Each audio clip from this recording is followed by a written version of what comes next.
വയനാട്ടിലെ മുണ്ടക്കയിലും ചൂരൽമലയിലും വലിയ തോതിലുള്ള തെരച്ചിൽ പ്രവർത്തനങ്ങൾ നടക്കുന്നു. വലിയ ഉരുൾപൊട്ടലിൻ്റെ തുടർച്ചയായ 4-ാം ദിവസത്തിലാണ് നമ്മൾ, അതായത് രക്ഷാപ്രവർത്തനത്തിൻ്റെ തെരച്ചിലിൻ്റെ ഒക്കെ 4-ാം ദിവസത്തിലാണ് നമ്മൾ നിൽക്കുന്നത്. ഓരോ ദിവസം കഴിയുന്തോറും ഈ ദുരന്തത്തിൻ്റെ വ്യാപ്തി നമ്മളെ ഭയപ്പെടുത്തുന്ന വിധത്തിൽ വലുതായിക്കൊണ്ടിരിക്കുന്നു. മരണസംഖ്യ ഉയർന്നുകൊണ്ടിരിക്കുന്നു. 300-ലധികം പേർ ഇതിനകം മരിച്ചു കഴിഞ്ഞു. കൂടുതൽ പേരെ കണ്ടെത്താനുണ്ട്. കണ്ടെത്താനുള്ളവരുടെ എണ്ണം എത്ര എന്നുള്ള കാര്യത്തിൽ പോലും ഒരു തിട്ടം ഇപ്പോഴുമില്ല. ഔദ്യോഗിക രേഖകളിലൊക്കെ ഉള്ള ആളുകളുടെ എണ്ണം മാത്രമാണ് ഇപ്പോഴും നമ്മളുടെ മുമ്പിലുള്ളത്. ഒരു പ്രദേശം മുഴുവൻ ഒന്നാകെ ഉരുളെടുത്തുകൊണ്ട് പോയി. എത്ര വീടുകൾ നിശേഷമായി തകർന്നു എന്നുള്ളതിൻ്റെ കണക്കെടുപ്പ് ഇനിയും പൂർത്തിയായിട്ടില്ല. 300-400 വീടുകളൊക്കെ തകർന്നിട്ടുണ്ടാവാം എന്ന് അവിടെ നിന്നുള്ള രക്ഷാപ്രവർത്തകർ പറയുന്നുണ്ട്. അവിടെ താമസിച്ചിരുന്ന അവിടുത്തെ ജനപ്രതിനിധികളായിട്ടിരുന്ന ആളുകളൊക്കെ പറയുന്നുണ്ട്. അതിൻ്റെ കണക്കുകൾ എത്രയാണ് എന്ന് നമുക്കറിയില്ല. വീടുകൾ നഷ്ടപ്പെട്ട ആളുകൾ എത്ര പേർ ദുരിതാശ്വാസ ക്യാമ്പുകളിൽ ശേഷിക്കുന്നുണ്ട് എന്ന് നമുക്കറിയില്ല. ദുരിതാശ്വാസ ക്യാമ്പുകളിലുള്ള എത്ര പേർക്ക് അവരുടെ ഉറ്റവരെ നഷ്ടപ്പെട്ടിട്ടുണ്ട് എന്നുള്ളതിനെക്കുറിച്ചുള്ള കൃത്യമായ കണക്കിൽ. അങ്ങനെ ഓരോ ദിവസം കഴിയുന്തോറും ഈ ദുരന്തത്തിൻ്റെ വ്യാപ്തി നമ്മളെ ഭയപ്പെടുത്തുകയും വേദനിപ്പിക്കുകയും കണ്ണു നനയിക്കുകയും ഒക്കെ ചെയ്തുകൊണ്ടിരിക്കുന്നു.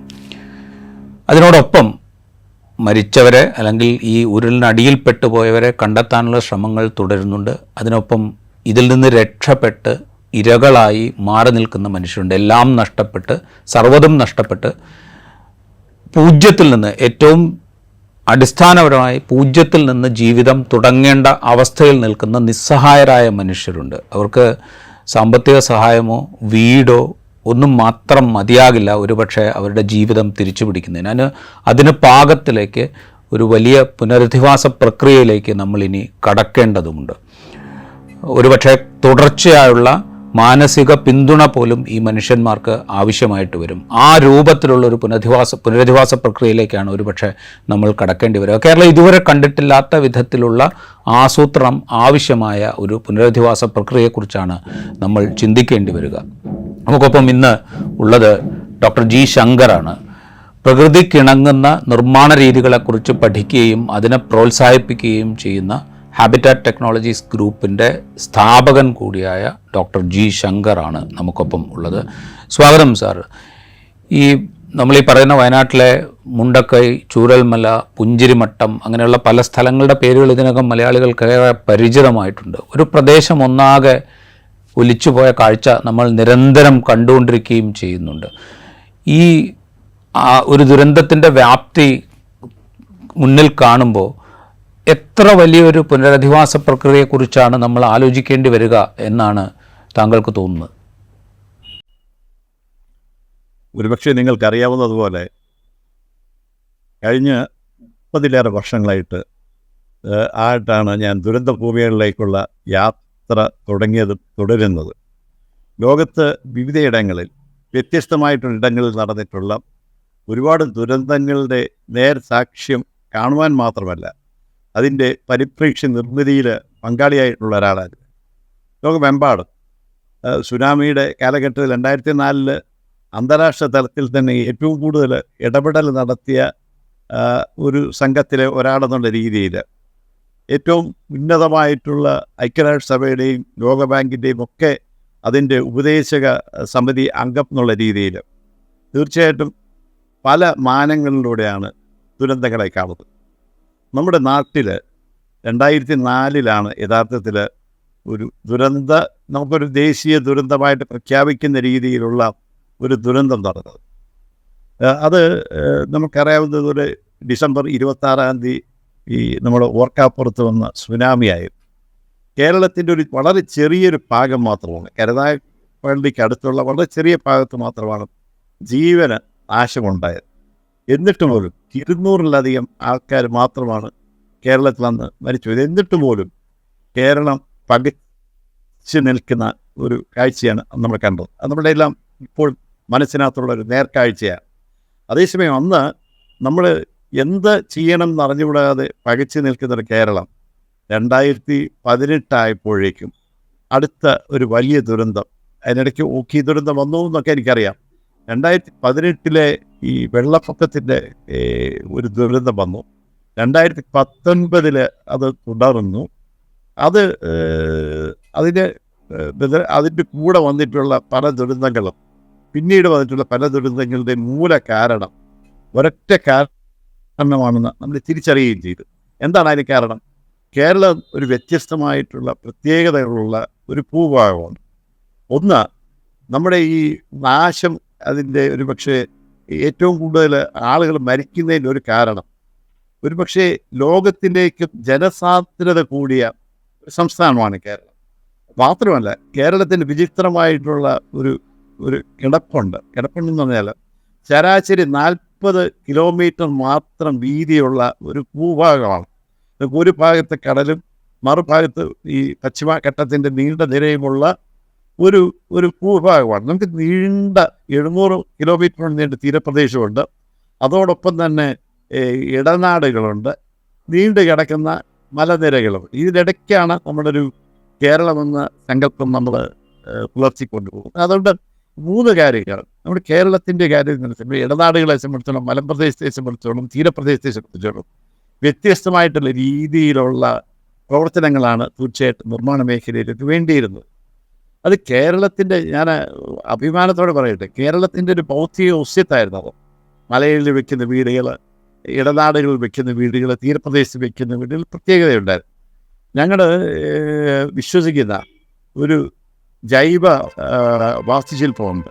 ജൈവ വാസ്തുശില്പത്തിൻ്റെ സത്ത എന്ന് പറയുന്നത്, മൂല്യമെന്ന് പറയുന്നത്, ഭൂമി, നമ്മൾ വിശ്വസിക്കുന്നത് ഭൂമിക്ക് ആത്മാവുണ്ടെന്നും അതിനെ വേദനിപ്പിക്കുന്ന ഒരു കാര്യവും നടത്തരുത് എന്നുള്ളതാണ്.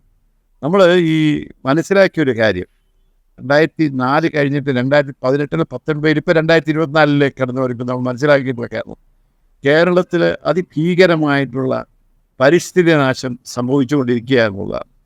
ഞാൻ ഇപ്പോൾ ഓർത്തെടുക്കുന്ന ചില കാര്യങ്ങൾ, നമ്മുടെ കാലാവസ്ഥ വ്യതിയാനത്തെക്കുറിച്ച് ഒരു പ്രാർത്ഥന പോലെ എത്രയോ വർഷങ്ങൾക്ക് മുമ്പ് പറഞ്ഞു തുടങ്ങിയപ്പോൾ തന്നെ യാഥാർത്ഥ്യമല്ല എന്ന് പറയുന്ന ഒരു സമൂഹം ഇവിടെ ഉണ്ടായിരുന്നു.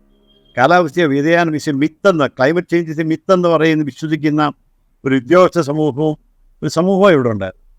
അതിന് പ്രതികരണമായിട്ടാണ് നമുക്കറിയാം പല റിപ്പോർട്ടുകളും കേരളത്തിൻ്റെ പരിസ്ഥിതി നാശത്തെ ഒരു പക്ഷേ ഉദാഹരിക്കുന്ന രീതിയിലുള്ള വളരെ ഗാഢമായിട്ടുള്ള നമുക്ക് ചില റിപ്പോർട്ടുകളുണ്ട്. ഈ പശ്ചാത്തലത്തിലാണ് ഈ ദുരന്തവും നമ്മൾ വിലയിരുത്തേണ്ടത്. കാരണം നമ്മുടെ ഈ 2024 ദുരന്തം വിലയിരുത്തുമ്പോൾ പശ്ചിമഘട്ടത്തിലെ മലനിരകൾ ലോകത്തിലെ ഏറ്റവും പ്രധാനപ്പെട്ട ഈ നമ്മുടെ ഹോട്ടസ്റ്റ് ഹോട്ടെന്ന് പറയുന്നത് പോലെ 20 ഹോട്ട്സ്പോട്ടുകളിൽ ഏറ്റവും പ്രിയപ്പെട്ട, ഏറ്റവും പ്രഷ്യസ് ആയിട്ടുള്ള, ഏറ്റവും മൂല്യമുള്ള 5 ഹോട്ട്സ്പോട്ടുകളിൽ ഒന്നാണ് നമ്മുടെ പശ്ചിമ മലനിരകൾ. ആ പശ്ചിമ മലനിരകൾ അത് സംരക്ഷിക്കേണ്ടത് അത് കേരളത്തിൻ്റെ നിലനിൽപ്പുമായിട്ട് ബന്ധപ്പെട്ടിട്ടുണ്ട് എന്നുള്ളത് കഴിഞ്ഞകാല പഠന റിപ്പോർട്ടുകളാണ്. ഈ റിപ്പോർട്ടുകൾ ഒരു ഭാഗത്തിരിക്കുമ്പോഴാണ് 2018 അതിഭീകരമായിട്ടുള്ള ഒരു വെള്ളപ്പൊക്കത്തിൽ നമ്മുടെ കേരളം ആണ്ടുപോയത്. 2018 വെള്ളപ്പൊക്കത്തിൻ്റെ കാലഘട്ടത്തിൽ നമ്മൾ പറഞ്ഞൊരു കാര്യമുണ്ട്. അതിവൃഷ്ടി കാരണമാണ് ഈ കേരളത്തിൽ ഈ ദുരന്തമുണ്ടായെന്ന് പറയും. ഞാൻ വാസ്തുശില്പി മാത്രമല്ല, മണ്ണിനെയും മനുഷ്യനെയും അഗാധമായിട്ട് സ്നേഹിക്കുന്ന ഒരു പരിസ്ഥിതിവാദിയുമാണ്. അതിൻ്റെ ഭാഗമായിട്ട് 2018 ഈ ദുരന്തത്തിൻ്റെ ഭാഗമായിട്ട് ഞാൻ കേരളത്തിന് മുഴുവൻ സഞ്ചരിക്കുകയുണ്ടായി. അന്ന് പുനരധിവാസവുമായിട്ട് ബന്ധപ്പെട്ട വിഷയങ്ങൾ ചർച്ച ചെയ്യാനും അതിനെപ്പറ്റി ഒരു പരിപ്രേക്ഷ്യ നിർവഹിക്കുമാണ് ഞാൻ സഞ്ചരിച്ചത്. പക്ഷേ ഞാൻ വയനാട്ടിലും ഇടുക്കിയിലും കേരളത്തിലെ മറ്റ് മലമ്പ്രദേശങ്ങൾ, കണ്ണൂർ ഉൾപ്പെടെയുള്ള ഭാഗങ്ങൾ കണ്ട് ഒരു വിചിത്രമായൊരു കാഴ്ചയുണ്ട്. അത് ഞാൻ ഓർത്തെടുക്കുകയാണ്. 2018 പുത്തുമല തകർന്നുപോയി. നമ്മുടെ കൺമുമ്പിൽ വെച്ച് ഹൃദയഭേദമാകുന്ന ഈ കരൾ പിളർക്കുന്ന കാഴ്ചയുമായിട്ട് പുത്തുമല പോകും. ഞാൻ ആ പുത്തുമലയിൽ നോക്കുമ്പോൾ സത്യം പറഞ്ഞാൽ ഇപ്പോൾ നമ്മൾ കാണുന്ന കാഴ്ചയല്ല. ഉണ്ടക്കയിൽ തൊട്ട് മുകളിലുള്ള കിഴക്കാൻ തൂക്കായ മലയൊന്നുമല്ല, വളരെ ചരിവ് കുറഞ്ഞ ഒരു കുന്നെന്ന് വേണേൽ വിചാരിക്കാവുന്ന ഒരു മലയാണ് പുത്തുമലയിൽ ഇടിഞ്ഞ് താഴ്ന്നത്.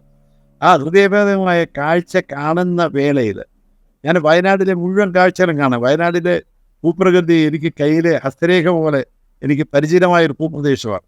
അവിടെ കഴിഞ്ഞ 30 വർഷമായിട്ട് ഉൾനാടുകളിൽ, പ്രത്യേകിച്ച് ട്രൈബൽ ഏരിയയിലൊക്കെ ഞങ്ങൾ ഒരുപാട് പ്രവർത്തനം നടത്തുന്നുണ്ട്. അവരുടെ ജീവിത രീതിയുമായിട്ട് ബന്ധപ്പെട്ട ഒരുപാട് കാര്യങ്ങൾ, അവരുടെ വാസസ്ഥലങ്ങളുമായിട്ടുള്ള പിന്നീടൊക്കെ ഗാഠമായിട്ട് പ്രവർത്തിക്കുന്ന ഒരാളാണ്. അപ്പോൾ നമുക്ക് ആ പ്രകൃതിയെ നമുക്കറിയാം. ഇവിടെ പഠിപ്പിച്ച വളരെ പ്രധാനപ്പെട്ട കാര്യം 2018 അത് തെളിഞ്ഞു വന്നു. നമ്മുടെ ലക്കടിയിൽ നിന്ന് നമ്മുടെ മുത്തങ്ങ വരെ പോകുന്ന വയനാടിൻ്റെ മധ്യരേഖയിലൂടെ സഞ്ചരിക്കുമ്പോൾ 2 ഭാഗത്ത് വലിയ രീതിയിൽ നമുക്കറിയാം വീതിയുള്ള റോഡുകൾ വരുന്നു, നാഷണൽ ഹൈവേകൾ വരുന്നു, അവിടെ ബഹുനില മന്ദിരങ്ങൾ വരുന്നു.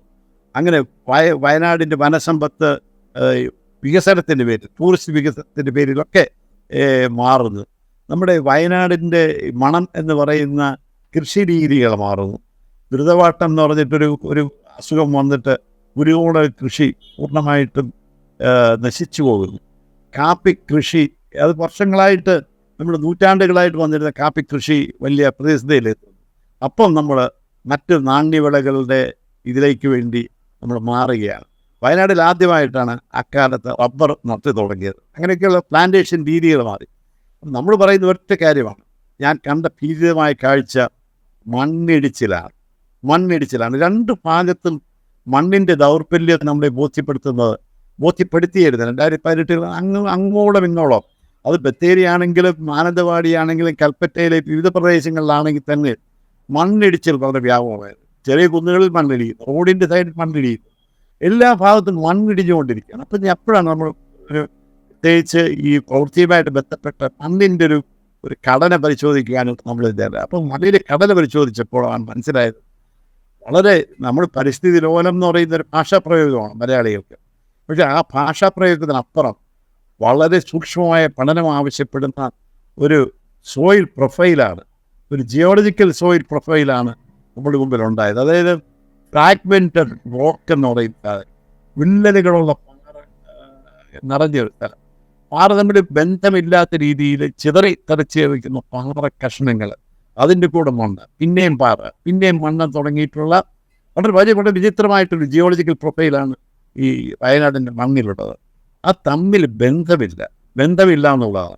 അപ്പം എന്താണ് നമ്മൾ മനസ്സിലാക്കിയത്, ഈ മണ്ണിടിച്ചിലിൻ്റെ കാര്യം, മണ്ണിങ്ങനെ ഇങ്ങനെ ഊർന്ന് വീണുകൊണ്ടിരിക്കുക. നമ്മുടെ വയനാടിലെ മഴയെപ്പറ്റി പറയും, നമ്മുടെ ഈ നൂൽമഴ എന്ന് പറയുന്നത് ആദ്യമായിട്ട് ഞാൻ കാണുന്നത് ഈ ഡ്രിസിൽ എന്ന് പറയും. ഞാൻ വെളിയിൽ വിദേശ രാജ്യങ്ങളിൽ കാണുന്നവരെ നൂൽമഴ പെയ്യുന്നത് ഞാൻ ഏറ്റവും കൂടുതൽ അനുഭവിച്ചിട്ടുള്ളത് വയനാട് ഭൂമിയിൽ. അപ്പം നൂൽമഴ പെയ്യുന്നത് പോലെ ഈ മണ്ണിനിടയിൽ ജലധാരകളുണ്ട്, ചെറിയ ജലധാരകളുണ്ടാകുന്നു, ചെറിയ നമ്മുടെ വെള്ളച്ചാട്ടമല്ല, ഈ വെള്ളത്തിൻ്റെ അരുവികൾ പോലെ വിചിത്ര കാഴ്ചയായിരുന്നു. അപ്പോഴാണ് മനസ്സിലാക്കിയത് ഉപരിതലം. നമുക്ക് അറിയേണ്ട ഒരു കാര്യം, ഈ ഭൗതികശാസ്ത്രജ്ഞർ ഒരുപക്ഷെ അവർ കൂടുതൽ ഗവേഷണ ഫലമായിട്ട് നമുക്ക് പറഞ്ഞു തരും. എന്നാലും ഞാൻ പറയാം, പാറകളുണ്ടാകുന്നത് 10,000-കണക്കിന് ലക്ഷക്കണക്കിന് വർഷങ്ങളുണ്ട്, കോടിക്കണക്കിന് വർഷങ്ങളുണ്ട് വലിയ പാറ. അതിന് മേൽമണ്ണുണ്ടാകുന്നത്, വയനാടിനെ സംബന്ധിച്ച് മേൽമണ്ണുണ്ടാകുന്നത് അവിടെ ദുർബലമായ ഭൂവളിയാണ്. അവിടെ മേൽമണ്ണിന് കനം പോലും ഇല്ല. എനിക്ക് അവിടുത്തെ സ്ഥലങ്ങൾ ഇത്രയും വൃത്തിയായിട്ട് അറിയാവുന്നത് വെച്ചാൽ അവിടെ ഒരുപാട് കെട്ടിടങ്ങൾ നിർമ്മിതിയുമായിട്ട് ബന്ധപ്പെട്ട് ഞാൻ പോയി. മേൽമണ്ണ് 2, 3, 4 അടി മാത്രം പൊക്കമുള്ള മേൽമണ്ണാണ്. അതിലും ഈ ക്ലേ കണ്ടൻറ്റ് കുറവാണ്. അതുകൊണ്ട് ശക്തിയായിട്ടുള്ള മണ്ണല്ല, ഒരു ഫ്രാഗ്മെൻറ്റഡ് ആയിട്ടുള്ള മണ്ണാണ്. അതിനിടയിൽ ഫ്രാഗ്മെൻറ്റഡ് ആയിട്ടുള്ള എന്താണ് അന്ന് സംഭവിച്ചത്? 2018 ഒരുപക്ഷെ കേരളം ശ്രദ്ധിക്കാത്ത, ഇപ്പോഴൊരുപക്ഷെ മാധ്യമങ്ങളിലൊക്കെ നിറഞ്ഞിരിക്കുന്ന ഒരു കാര്യമാണ് നടന്നത്. കാര്യം എന്താണെന്ന് വെച്ചാൽ, ഈ മലമുകളിലെ ഈ പ്രവർത്തനങ്ങൾ, പ്രകമ്പനങ്ങൾ മാറി കൃഷിരീതികളെല്ലാം ഉപരിതലത്തെ ഗാഢമായിട്ട് സ്പർശിച്ചിട്ടുണ്ട്. ആ ഗാഢമായിട്ടുള്ള സ്പർശം എന്ന് പറയുന്നത് വിള്ളലുകളായിട്ട് മാറിയിട്ടുണ്ട്. വിള്ളലുകളിൽ കൂടെ ഈ മേൽപ്പെഴുന്ന മഴയുടെ ഈ ചെറിയ അരുവികൾ പാറയ്ക്കിടയിലൂടെ ഇറങ്ങി വലിയ ജലാശയങ്ങളായിട്ട് മാറി. ഞങ്ങളുടെ മേഖലയിൽ, ഈ വെള്ളം കിട്ടാത്ത മേഖലയിൽ നമ്മൾ ബോർവെൽ കുഴിക്കാറുണ്ട്.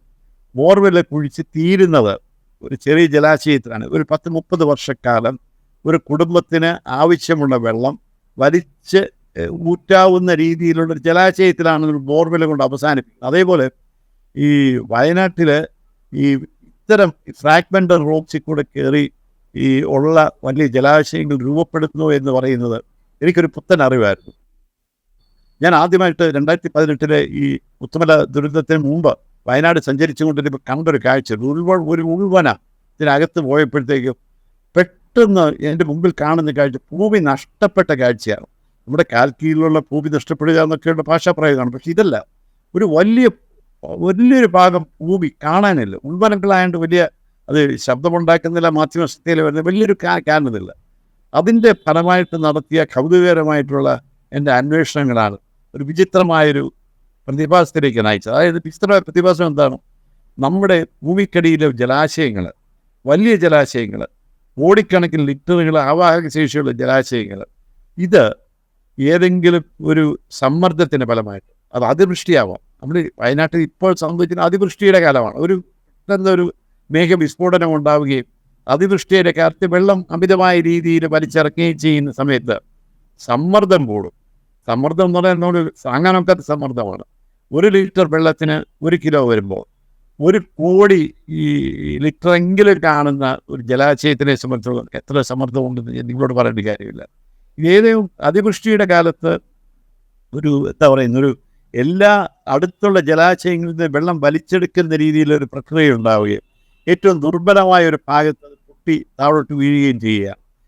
താഴോട്ട് വീഴുന്ന കാഴ്ച ഇത്തവണ പുത്തുമലയിലല്ല, മുണ്ടക്കയിൽ വളരെ കൃത്യമായിട്ട് രേഖപ്പെടുത്തപ്പെട്ടു. ഒരു മലയുടെ മുകളിൽ നിന്നല്ല വെള്ളം ഉറവ് വരുന്നത്, മലയുടെ ഒരു മധ്യഭാഗത്തു നിന്ന് പെട്ടെന്ന് ഒരു വലിയ ദ്വാരമുണ്ടാവുകയും, വലിയ ദ്വാരം എന്ന് പറയുന്നത് ഏതാനും മീറ്ററുകളുടെ വ്യാസമായിട്ടൊരു ദ്വാരമായിട്ട് മാറുകയും, അവിടെ നിന്ന് വരുന്ന അശനിപാതം പോലെ, നമ്മളൊരു അശനിപാതം പോലെ കുത്തി ഒഴുകുന്ന വെള്ളത്തിനകത്ത് പാറയും മരങ്ങളും എല്ലാം തകർത്തെറിഞ്ഞുകൊണ്ട് വരുന്ന അതിരൗദ്രമായിട്ടുള്ള വെള്ളത്തിൻ്റെ പ്രവാഹമാണ്. ഈ വെള്ളത്തിൻ്റെ പ്രവാഹം ഒരു തരത്തിൽ നമുക്ക് തടുക്കുവാനാവില്ല. കാരണം നമ്മുടെ മോർവി ഡാം നമ്മുടെ ഇന്ത്യൻ ചരിത്രത്തിൽ നമ്മുടെ മുമ്പിലുള്ള ഒരു ഇതാണ്. മോർവി ഡാം തകർന്നപ്പോൾ വന്ന വെള്ളത്തിൻ്റെ ആഘാതത്തിൽ നിന്ന് ഒരു സംസ്ഥാനം ഇതുവരെ പൂർണ്ണമായിട്ട് മോചിതമായിട്ടില്ല എന്നുള്ളത് നമ്മുടെ വർത്തമാനകാല ചരിത്രം തന്നെ. അതുപോലെ ഈ വെള്ളത്തിൻ്റെ പ്രവാഹം വന്നപ്പോൾ തീരം തകർത്ത് ഒഴുകുന്ന രീതിയിൽ പരന്നൊഴുകുകയും ആ മുണ്ടക്കൈ എന്ന് പറയുന്ന ജനപദം ഇല്ലാതാക്കുകയും ഒക്കെ ചെയ്തു.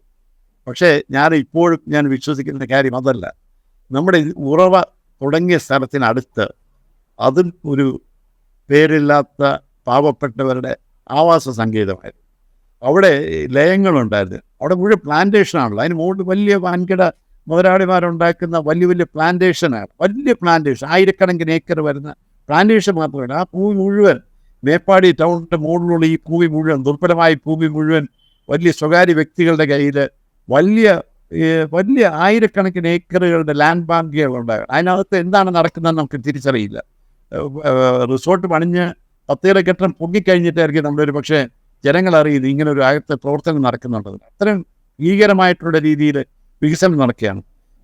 ഈ വയനാടിൻ്റെ ഇത്തരത്തെ പ്രശ്നം എന്ന് വെച്ചാൽ 2018 കഴിഞ്ഞ് 2020 കഴിഞ്ഞിട്ട് കോവിഡിൻ്റെ കാലം കഴിഞ്ഞിട്ട് ടൂറിസത്തിൻ്റെ മേഖല തുറന്ന് സജീവമായപ്പോൾ ടൂറിസ്റ്റുകൾ വരുന്ന അവിടെയാണ്. ടൂറിസ്റ്റുകൾക്ക് ഏറ്റവും ആകർഷിക്കുന്ന രീതിയിലുള്ള അതുല്യമായ സമാനതകളില്ലാത്ത പ്രകൃതി സൗന്ദര്യം ബാക്കി നിൽക്കുന്ന പ്രദേശത്താണ് ഇത്തവണ മുണ്ടക്കൈ എന്ന് പറഞ്ഞ സ്ഥലത്ത് നമ്മുടെ ഭൂമി പിളർന്നു പോയത്. അവിടേക്ക് വലിയ കുത്തൊഴുക്കാണ്, ടൂറിസ്റ്റുകളുടെ കുത്തൊഴുക്കാണ്.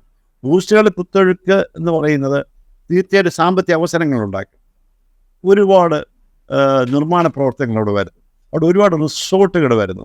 നിർമ്മാണ പ്രവർത്തനത്തിന് വേണ്ടി കരിങ്കൽ ക്വാറികൾ കൂടുതൽ സജീവമാവും. നമുക്ക് അന്ന് പുത്തുമലയിൽ നമ്മൾ പറയുന്നു, ഇപ്പോഴും പറയുന്നു, ഇതിന് വെറും 10 കിലോമീറ്റർ ചുറ്റളവിൽ ഇപ്പോഴും 11-12 ക്വാറികൾ പ്രവർത്തിക്കുന്നുണ്ട്. അതിൽ പല ലൈസൻസ് ഇല്ല എന്നാണ് അറിയുന്നത്. അത് ഉണ്ടാക്കുന്ന പ്രകമ്പനം ഭൂമിക്ക് വലിയ പരിക്കുകൾ ഏൽപ്പിക്കുക. ഈ പരിക്കുകൾ, ഇത്തരം ഒരു സമീപനങ്ങൾ, ഇത്തരം ഹിതകരമല്ലാത്ത അനഭിലഷണീയമായിട്ടുള്ള നിർമ്മാണ പ്രവർത്തനങ്ങൾ ഒക്കെ തന്നെ നമ്മുടെ ആഘാതത്തെ രൂക്ഷമാക്കുന്ന രീതിയിലുള്ള വിള്ളലുകൾ ഉണ്ടാക്കി. ഈ വിള്ളലിൽ കൂടെയുള്ള ജലപ്രവാഹമാണ് കണ്ടത്. വളരെ ഇത് സംസാരിക്കേണ്ട സമയമല്ല. പക്ഷേ എന്നാലും നമ്മളൊരു പുത്തൻ പരിപ്രേക്ഷ്യം നിർമ്മിതിയിൽ നമ്മൾ ആലോചിക്കേണ്ട ചില കാര്യങ്ങളുണ്ട്. അതിൻ്റെ പ്രധാനമായിട്ടുള്ള കാരണം ഞങ്ങൾ കുറേ വർഷങ്ങളായിട്ട് പറഞ്ഞുകൊണ്ടിരിക്കുന്നു, കേൾക്കട്ടെ എന്ന് നമ്മൾ ആഗ്രഹിക്കുകയാണ്. ഒന്ന് പാർപ്പിട സാക്ഷരതയാണ്.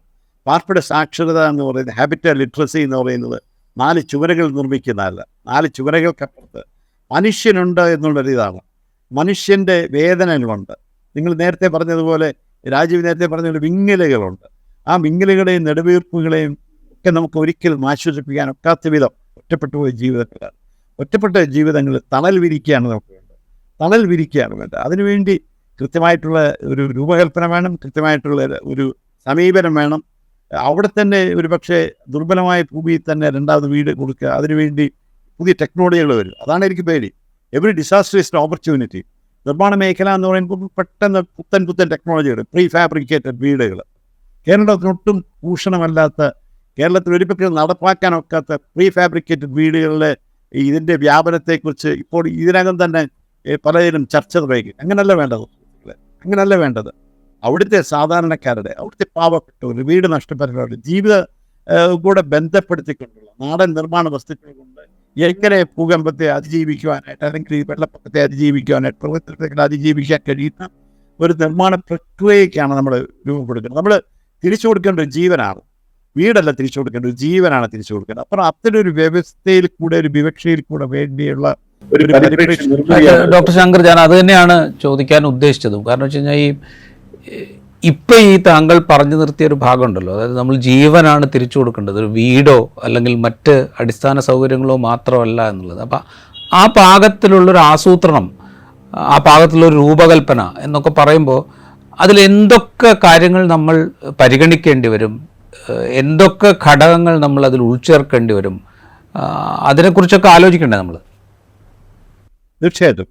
അതാണ് നമ്മൾ ഈ ദുരന്ത പ്രദേശങ്ങളിൽ കാണുന്ന ഒരു പ്രത്യേകത എന്ന് പറഞ്ഞാൽ, ഇപ്പോൾ ഒരു പദ്ധതി വരും.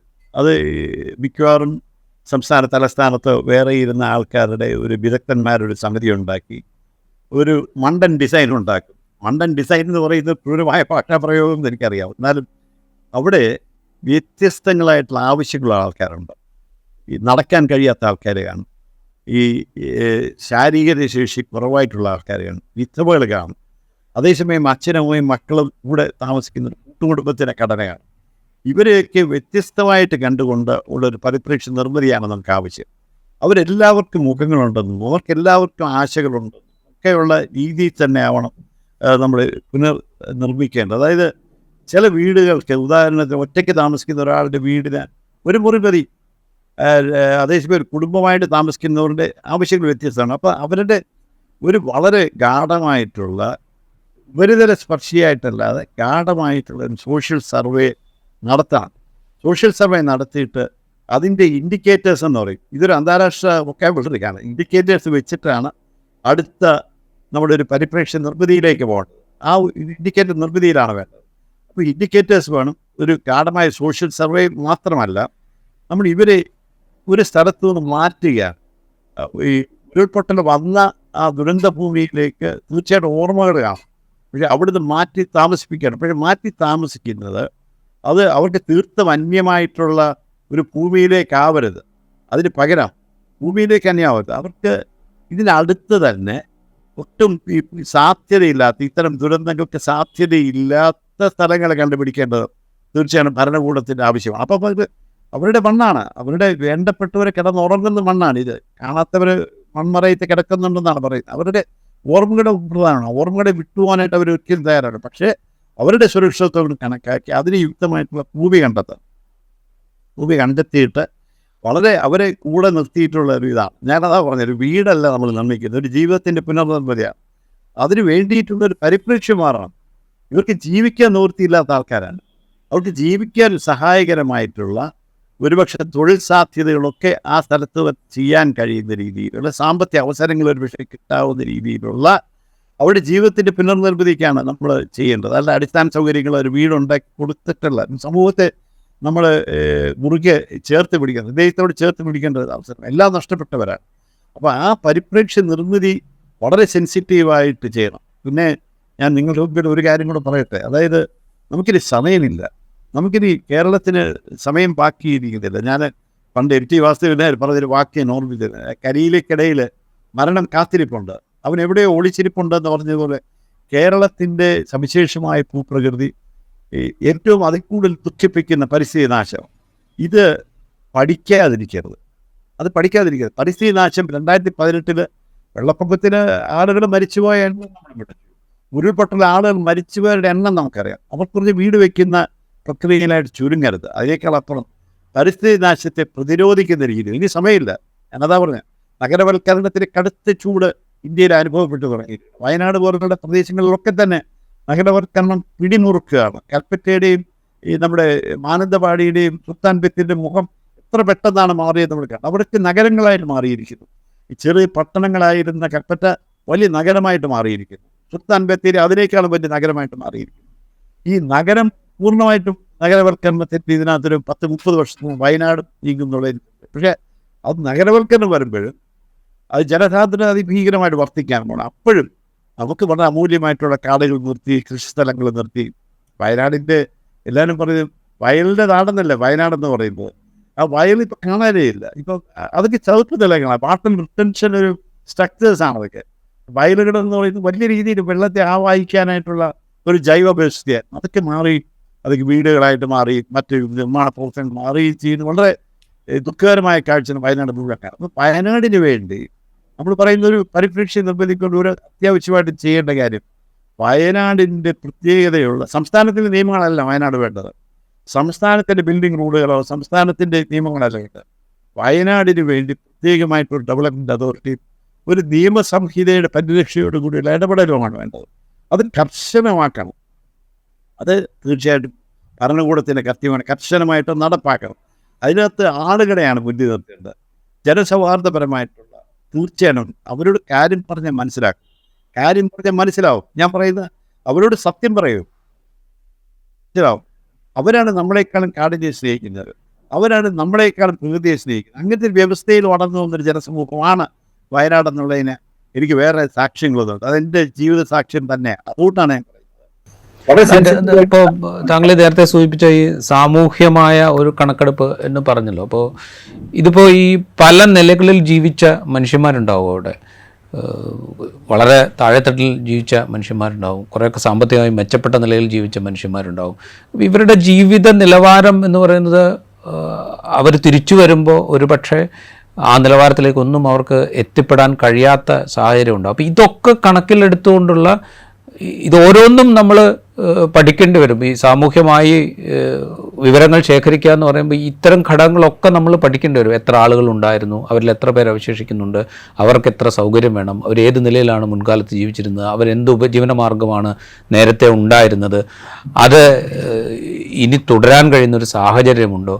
അതുപോലെ ഇപ്പോൾ ഈ തകർന്ന വീടുകൾ മാത്രമല്ല, ഈ തകർന്നു കിടക്കുന്ന പ്രദേശത്തിൻ്റെ പരിസരങ്ങളിൽ ഒരുപക്ഷെ ഉപയോഗയോഗ്യമായി ശേഷിക്കുന്ന വീടുകളിൽ പോലും ആളുകൾക്ക് കഴിയാൻ പറ്റാത്തൊരു അവസ്ഥയുണ്ട്. കാരണം അവർക്ക് അടിസ്ഥാന സൗകര്യങ്ങളൊന്നും അതിൻ്റെ ചുറ്റുവട്ടത്ത് കിട്ടില്ല ഇനി അടുത്ത കാലത്തെങ്ങും. അപ്പോൾ അവരെ കൂടി ഉൾപ്പെടുത്തിയിട്ട് വേണ്ടി വരും നമ്മൾ ഈ പുനരധിവാസത്തെക്കുറിച്ച് ചിന്തിക്കാൻ.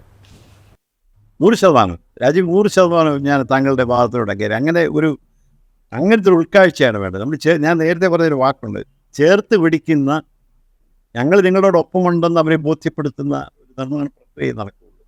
പക്ഷെ ആ ചേർത്ത് പിടിക്കലിൽ അതിനകത്ത് കനവും വേണം, കനിവും വേണം. ഞാൻ പറയുന്നതാണ്, അതിനകത്ത് കനവൊരു അർത്ഥം വേണം, അർത്ഥപൂർണമായിട്ടുള്ള ഒരു ചേർത്ത് പിടിക്കലാണ് വേണ്ടത്. അതേസമയം ആർദ്രതയോട് കൂടിയുള്ള, സമഭാവനയോട് കൂടിയുള്ള, അതിനകത്ത് നമ്മൾ ഏറ്റവും ശ്രദ്ധിക്കേണ്ടത് ഏറ്റവും പാവപ്പെട്ടവരെയാണ് മുൻപിൽ നിർത്തേണ്ടത്.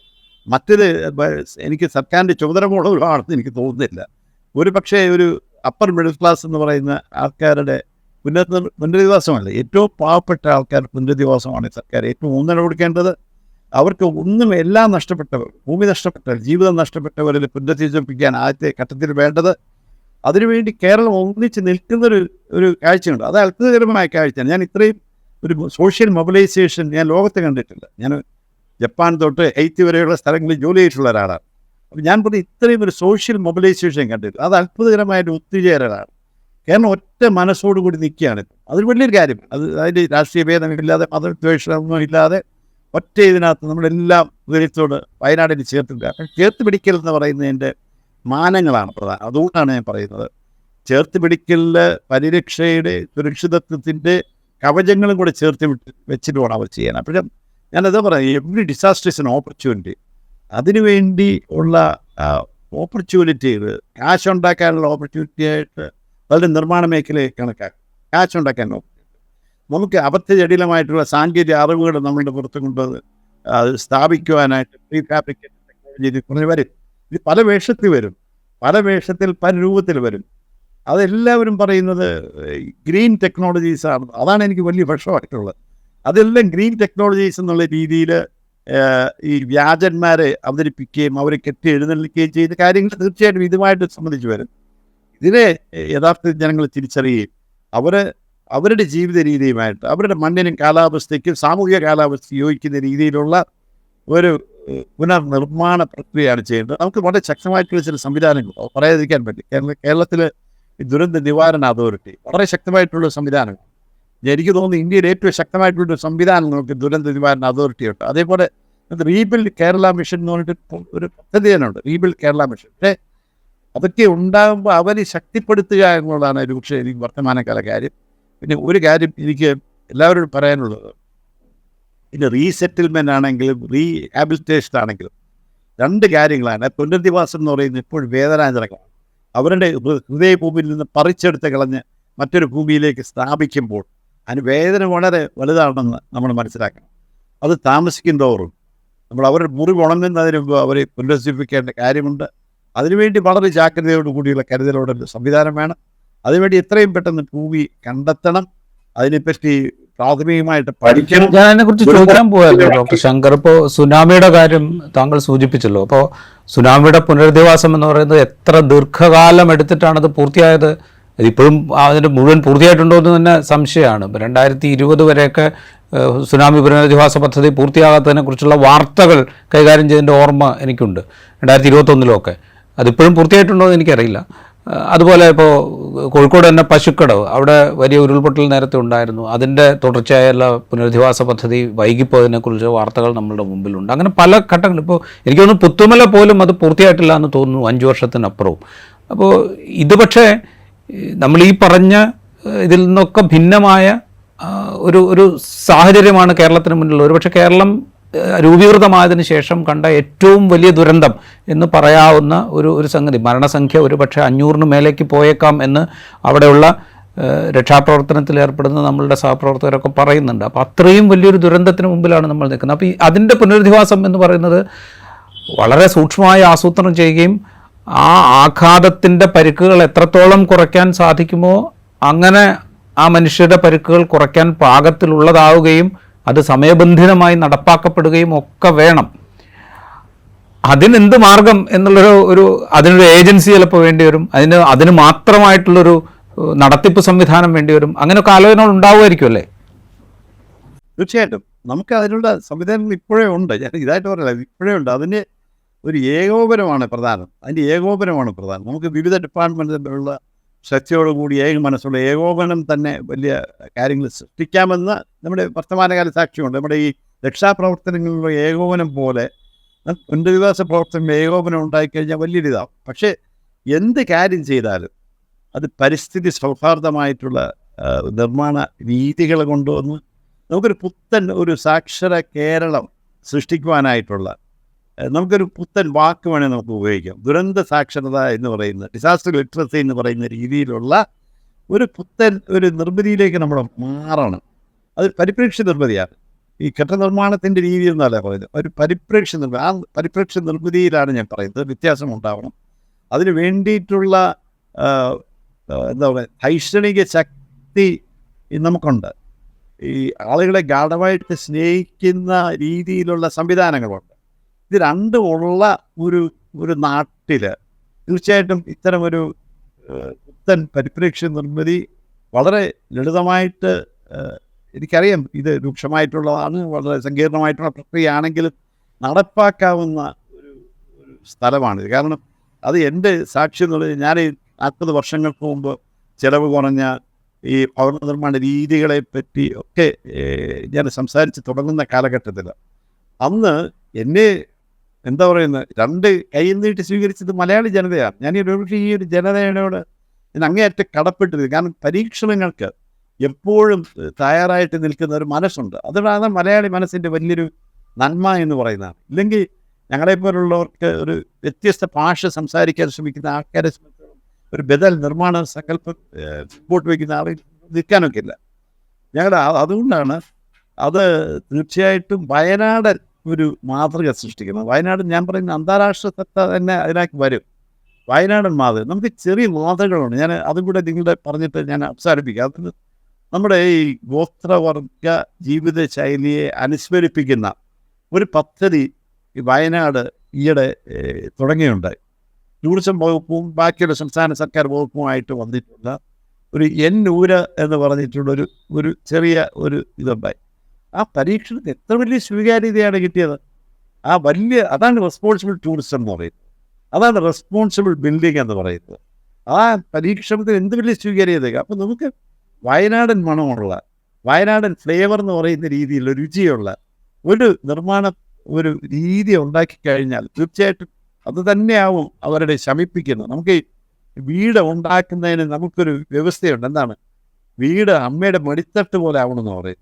അഭയസ്ഥാനമാണ് വീടെന്ന് പറഞ്ഞാൽ. അഭയസ്ഥാനമാണ്. പൊതുജീവിതത്തിൽ കിട്ടാത്ത സമാധാനം കിട്ടുന്ന വീട്ടിൻ്റെ ഉൾത്തളങ്ങളിലാണ്. അത് അമ്മയുടെ സ്നേഹം പോലെ പരിധികളില്ലാത്ത സ്നേഹമാവണം എന്ന് പറയുന്നത് അതുകൊണ്ടാണ്. അതുകൊണ്ട് അത്തരം ഒരു പരിപ്രേക്ഷ്യ നിർമ്മിതിയിലേക്ക് മാറിക്കഴിഞ്ഞാൽ അത് മാത്രമാണ് വയനാടിൻ്റെ മുറിവണക്കേണ്ടത്. നമുക്ക് അത്തരമൊരു രീതി നമ്മൾ സാർവത്രികമാക്കുന്ന വഴി വയനാടിൻ്റെ പ്രകൃതിയും കൂടി സംരക്ഷിക്കുക എന്നുള്ള വലിയൊരു സന്ദേശമാണ് ഞങ്ങൾ മുൻപോട്ട് വയ്ക്കുന്നത്. അത്തരം ഒരു നിർമ്മിതിക്കാണ് ഞങ്ങളൊക്കെ ഒരു പ്രാർത്ഥനയോടെ കാത്തിരിക്കുന്നത്. റൈറ്റ്. വളരെയധികം നന്ദി ഡോക്ടർ ജി ശങ്കർ ഞങ്ങളോട് സംസാരിച്ചതിന്. അദ്ദേഹം സൂചിപ്പിച്ചതുപോലെ തന്നെ രക്ഷാപ്രവർത്തനത്തിന് ഏതെങ്കിലും ഒരു ദുരന്ത മുഖത്ത് മലയാളികൾ ഒറ്റക്കൈയായി, ഒറ്റ മനസ്സായി, ഒറ്റ ശരീരമായി നിൽക്കുന്ന കാഴ്ച നമ്മൾ പലവട്ടം കണ്ടിട്ടുണ്ട് കേരളത്തിൽ. അതുപോലെ പുനരധിവാസത്തിനും ഇത്തരം ദുരന്തങ്ങളുടെ ആവർത്തനം തടയാൻ പാകത്തിലുള്ള പ്രവർത്തനങ്ങൾക്കും അതുപോലെ കൂട്ടായി നിൽക്കാൻ മലയാളികൾക്ക് സാധിക്കട്ടെ. അതിന് മുണ്ടക്കയിലെയും ചൂരൽമലയിലെയും ദുരന്തം നമുക്ക് കണ്ണു തുറന്നു തരട്ടെ എന്ന് ആഗ്രഹിക്കാം. ഈ എപ്പിസോഡ് ഇവിടെ പൂർത്തിയാവുന്നു. മറ്റു എപ്പിസോഡുമായി വീണ്ടും കാണാം.